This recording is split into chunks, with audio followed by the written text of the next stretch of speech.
Let's take a look at this example. We have to separate p from this formula. Means we have to rearrange this formula and make sure that p is going to be by itself on the left side. Okay, so anytime you have a problem like this, okay, let me just copy this down one more time over p. Okay, and p is the part of the fraction. We have to eliminate the fraction. No matter what you are going to look for from the fraction, you have to always multiply both sides equation by the denominator.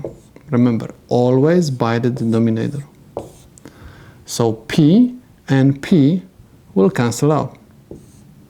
And I'm going to have p times r equals e squared.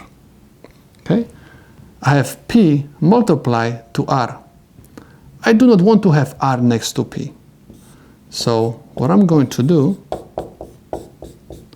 I'm going to divide both sides equation by whatever is multiplied to p. I'm going to divide both sides equation by r. That's why my answer is going to be p equals e squared over r. This is my solution.